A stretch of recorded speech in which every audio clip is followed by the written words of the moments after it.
Hello everyone, my name's Ellie. I must start by giving you a trigger warning because my story does involve some abuse.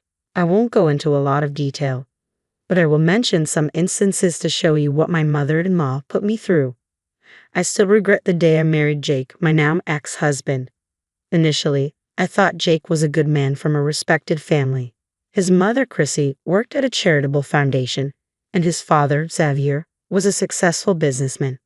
They seemed like a great family, and I was happy to be a part of it.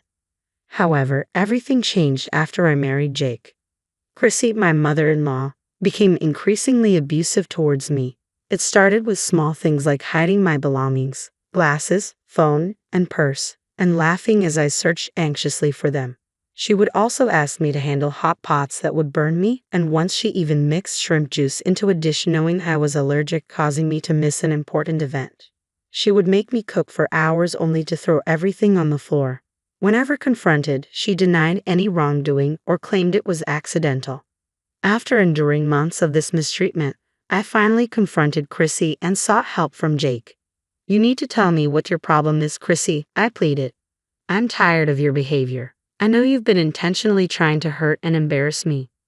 Chrissy responded defensively, "What are you talking about, Ellie? How could you accuse me of something like that? Are you jealous of me or something?" Frustrated, I retorted, "Why would I be jealous of you? You're a psycho who enjoys hurting me for no reason." Jake, instead of supporting me, brushed off my concerns. "Ellie, don't be so dramatic. My mother is a respected lady. She works at a charitable foundation. She would never do anything to hurt you." Feeling betrayed by Jake's indifference to my suffering, I realized Chrissy had manipulated him too, hiding her actions and pretending innocence. It was shocking that he blamed me for accusing his mother despite knowing about her deliberate actions against me. I was horrified to hear what he said. "Jake, you need to do something about your mom. What she's been doing to me is borderline abusive. You've seen how she intentionally makes food with ingredients I'm allergic to, and she doesn't even tell me." "You're being ridiculous, Ellie," Jake replied firmly. "Mom would never do something like that. It's all in your head. She's been telling me you're jealous of her. I can see what's happening." "What the hell, Jake? You know your mother has been tampering with my food, adding allergens to it." "You know more than that," I exclaimed, feeling bewildered by his defense of her. "Yet you're taking her side?" I couldn't comprehend why Jake, who had always loved and cared for me, was now dismissing my concerns about his mother. It felt like a sudden betrayal. I stared at him in disbelief, trying to make sense of his change in attitude. That's when his mother interjected. "Jake, your wife is crossing all limits," she declared coldly. "If she continues this behavior, we may have to kick her out. I always knew she was unworthy of our family, and now she's proving it. If you want to support your wife, you can leave as well. That will help us decide better what to do with your inheritance." Mom, Ellie is just upset right now. I don't support her at all," Jake quickly responded, trying to appease his mother. "I promise she'll behave herself. If not, you can kick her out. I won't mind. I always knew you were the reasonable one, Mom. Thank God you can see past this." I was stunned. Jake was blatantly choosing his mother's side, denying my experiences and blaming me for the tension. It became clear to me why he was acting this way. You see, Jake and I were living with his parents because that's what they wanted. He worked for his father's company and was financially dependent on his dad. He hoped to inherit his father's assets, and upsetting his mother could jeopardize that. It was evident that my husband was more concerned about securing his future inheritance than protecting me. "What the hell is wrong with you, Ellie? Are you trying to get us kicked out or something?" Jake snapped at me later when we were alone. "Seriously, Jake, that's all you have to say after I told you about your mom's abuse? What kind of husband are you?" I cried out in frustration. "The kind that knows how to secure his future," Jake replied coldly. "You're insane, Ellie. You can't just expect me to accuse my mom of such things and drag me into your problems. If she gets mad at me, do you think she'll let Dad give me my inheritance?" "Is your inheritance more important than your wife, Jake?" I asked, tears welling up in my eyes. "We don't need anything. Let's leave and buy our own house. It may be smaller, but it will be ours, and no one can abuse me there," I pleaded. "Don't be ridiculous, Ellie. We could never afford a house like this." "I'm not going anywhere. You'll put up with my mom and stop complaining," Jake asserted firmly. "If you don't, I'm sure my mom will kick you out. Don't come crying to me because I won't help you." And at that moment, I realized the truth. When I realized my marriage was over, Jake betrayed me in the worst possible way. He wasn't the man I thought he was. Feeling helpless, I watched as Chrissy escalated her abusive tactics, now assured Jake wouldn't intervene. I felt lost, wanting to flee and leave it all behind. But I refused to let Chrissy get away with her cruelty, and devised a plan to expose her. Accessing the house's security footage covertly, I compiled undeniable evidence of Chrissy's abuse against me into a video. I bided my time, waiting for Chrissy's upcoming birthday celebration, where Xavier and guests would be present. That day became my deadline, my moment to confront her. On Chrissy's birthday, she played the gracious hostess, behaving impeccably, likely because of the guests. I played along, biding my time until after the cake was cut. Stating before everyone, I made a calm announcement. "Thank you all for joining us to celebrate my dear mother-in-law, Chrissy," I began. "I'm sure many of you know what a sweet and caring woman she appears to be. Today, on her birthday, I thought it fitting to share a glimpse of the real Chrissy." Without further ado, I directed everyone's attention to a screen where I had prepared a video compilation. "Please enjoy this video I've put together to honor our dear birthday girl," I said as I played the footage. Prepared for any backlash, I had friends on standby, ready to support me if needed. After enduring years of Chrissy's abuse, I had reached my breaking point. I no longer cared about her or Jake. I was done. As the video played, the room fell silent. Guests watched in horror and disbelief as the truth about Chrissy unfolded before their eyes. Chrissy and Jake stood in stunned silence, while Xavier's expression betrayed deep reflection. In that moment, I knew I had taken a stand against my monstrous mother-in-law, exposing her deceit to everyone present. I didn't blame Jake. He had been away for days and unaware of what had been happening. When the video ended, it was my father-in-law, Xavier, who broke the silence.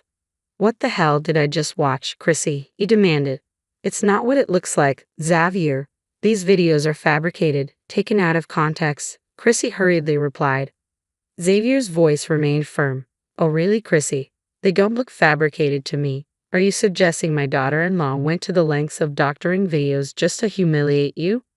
"Yes, that's exactly what I'm saying, Xavier," Chrissy insisted. "Ellie is doing this out of malice. I don't know how she managed to manipulate those videos. I would never do something like this." Chrissy's casual lies infuriated me. She was attempting to convince everyone that a year of abuse documented in my video was entirely fabricated. I couldn't believe she might still deceive people after exposing her antics. I calmly responded, "So now you want to blame me for tarnishing your image, Chrissy? Let's settle this then. Let's call the police and let them decide if these videos are fabricated." "Nonsense, Ellie. The police won't entertain baseless accusations from a liar like you," Chrissy retorted confidently. "Are you sure about that, Chrissy?" I challenged. "You were just claiming ignorance of your illegal actions. Let's call the cops and find out." Chrissy looked panicked at the prospect. She hadn't anticipated being confronted like this. Meanwhile, I noticed some of Chrissy's friends, colleagues from the charitable foundation where she worked, giving her disapproving looks while typing on their phones. They seemed to be reporting what they witnessed at the party. Chrissy continued to plead her innocence to Xavier. "Xavier, do you hear her? She's threatening to involve the police. Ellie is trying to get me into trouble. She's delusional." Xavier's expression hardened. "Jake, care to explain what you were doing while your wife was being abused under my roof?" "Dad, it's not as bad as it looks," Jake interjected nervously. "Mom is a caring mother-in-law." "Seriously, Jake? Is this how a caring mother-in-law behaves?"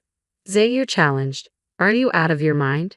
Ellie showed you proof, and you still defend your mother." Realizing the gravity of the situation, Xavier addressed everyone present. "Wait a minute. Ellie told Jake about the abuse, and he did nothing." The room fell silent as the realization sank in. No one had expected Jake to know the truth and fail to protect his wife. It became evident that Jake's priorities were tied more to his inheritance and living in a luxurious mansion than standing up for his wife. Zaire, a man of morals and ethics, was visibly furious at his son's betrayal. "I didn't marry Jake for his father's fortune or to live in a grand mansion. I married him out of love," I declared, my voice steady with resolve. "But it's clear that Jake has different priorities." Xavier stepped forward, his expression reflecting disappointment and anger. It was clear he wouldn't tolerate Chrissy's behavior any longer. When I told Xavier that I had informed Jake about the abuse, he refused to believe me. Jake had always dismissed my concerns, accusing me of overreacting and defending Chrissy. He insisted he couldn't risk upsetting her because it might jeopardize our stay in the house. "Why didn't you come to me sooner, Ellie?" Xavier asked, his voice heavy with regret. "I needed to gather proof," I explained. "I knew no one would believe me without it." "We all believe you, Ellie. I'm so sorry this happened to you," Xavier sighed.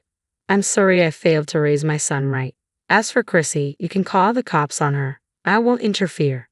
"How could you say that, Xavier? You would let her call the cops on their own wife," Chrissy protested. "My life will be ruined?" "Xavier, our reputation will be ruined," Jake added urgently. "You can't support this." "Shut your mouths," Xavier's voice thundered. "After what you've done, you have no right to tell me how to act. And don't call me family. Abusers and enablers can never be my family. As for my reputation, it will remain intact. I will divorce Chrissy and disinherit Jake as soon as possible. I want no ties with monsters like you two." Chrissy and Jake were stunned by Xavier's decisive words. They had assumed they could spin the situation to make me look like the villain, but the crowd's cheers made it clear that no one believed them. Chrissy's friends had already left, pledging their support to me and promising to hold Chrissy accountable in their own way. As Chrissy and Jake pleaded with Xavier, insisting he reconsider, he remained resolute. "Ellie's words are backed by proof. She didn't just tell me the truth, she showed it to me. Unlike my spineless son here, I intend to do what's right by Ellie." "Dad, I'm sorry," Jake finally admitted. "I should have listened to Ellie. Believe me, Dad, I had no idea Mom was capable of." "I showed you proof once, Jake," I interrupted, my voice steady with resolve. "But you chose to do nothing. You didn't want to risk your inheritance." Xavier's decision was final, and Chrissy and Jake realized they couldn't change his mind. Their attempts to manipulate the situation had failed, and now they faced the consequences of their actions. "I don't even know what I ever saw in you. It's ironic that your father cares more about me than you," I remarked bitterly. "If you hadn't supported me today, Xavier, I don't know what I would have done," I continued, feeling grateful for Xavier's backing. "I support you wholeheartedly, Ellie. My foolish son doesn't deserve you, and he certainly doesn't deserve the inheritance he covets so badly," Xavier asserted firmly. "It's only right that I disinherit him." "Dad, no, you can't do this to me," Jake pleaded desperately. "I'm your son." "Don't call me Dad, Jake. I'm done being an ATM to two useless people who contribute nothing but misery to this world," Xavier retorted. "Since you become as greedy and deceitful as your mother, you can leave with her after our divorce. There will be no home for you here anymore." "You're not serious about this, Xavier," Chrissy interjected, her voice trembling. "You're just saying this to hurt me. We've been together for almost 3 decades. "Yes, we have been together that long," Xavier acknowledged coldly.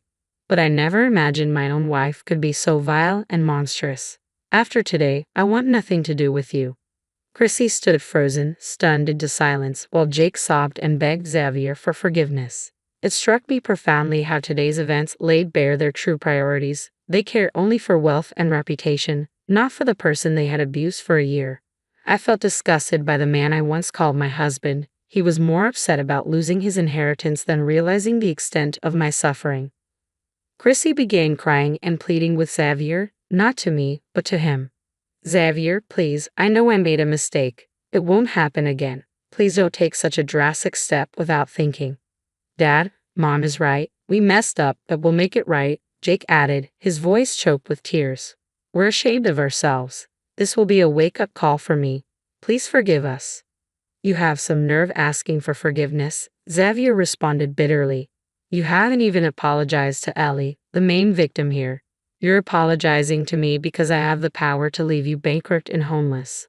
Not once have you shown remorse or apologized to her for your despicable actions." Xavier's words echoed my own feelings of betrayal and neglect. He saw through their insincerity, recognizing their desperation to avoid losing everything they had. As soon as Xavier pointed out their hypocrisy, Chrissy and Jake began bombarding me with apologies. Their gestures felt so fake and desperate that I recoiled, feeling as though their mere touch would pollute me further. I wanted those monsters nowhere near me anymore. "Don't bother with your fake apologies anymore. I know you're only sorry because you got caught and are facing consequences," I stated firmly. "I'm not the doormat who entered this family a year ago. I see through your facades." Ellie, please, Chrissy pleaded, her voice quivering. I should have protected you. I'm so sorry I didn't. We love each other. We can move past this. We're family. Yes, we're family, I responded with bitter irony. I'm sorry, Chrissy, but I can't accept your apology. Your idea of a perfect family involves abusing your daughter-in-law. That's not something I'm willing to overlook. I was such a bad mother-in-law, Chrissy continued, attempting to salvage the situation. I promise I'll get help. I'll change. Please forgive us. Let's go back to being a family.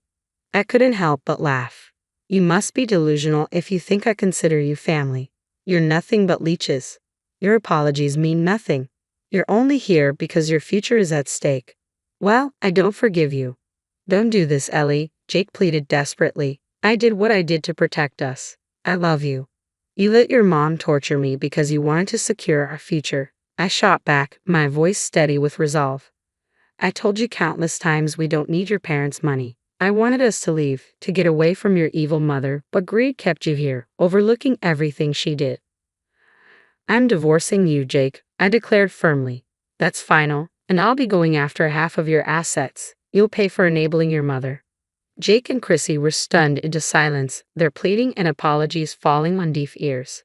They continued crying, but I was done listening. I called my friends, who swiftly gathered my belongings and drove me away from that toxic household. Jake tried to intervene, but one stern word from Xavier shut him down. Chrissy's pleas were equally ignored. I didn't need to involve the police with the video evidence. Xavier's actions spoke volumes. He kicked them out of the house, leaving them to beg at my friend's doorstep for shelter. Xavier had an ironclad prenup, ensuring Chrissy received nothing. Her friends at the charitable foundation exposed her actions, resulting in her dismissal. Jake lost his job at his father's company, along with any hope of a substantial inheritance. Chrissy had the audacity to appeal to me for help, claiming we were family. I promptly kicked them out and threatened a restraining order if they ever contacted me again. In the months that followed, I settled into my own place, having rented a small flat. The divorce was finalized smoothly, with Jake relinquishing assets he had once believed secure. He worked two jobs now, supporting a mother who refused to work. Once, Jake called me to complain about his circumstances, hinting he wanted to come back. I laughed and hung up, relishing the irony that he now faced the consequences of his actions. It was a long road to vengeance, but I no longer needed to actively pursue it. I was living well, and so was Xavier. As for Jake and Chrissy, they were reaping what they had sown, a heavy dose of karma for their years of abuse and manipulation.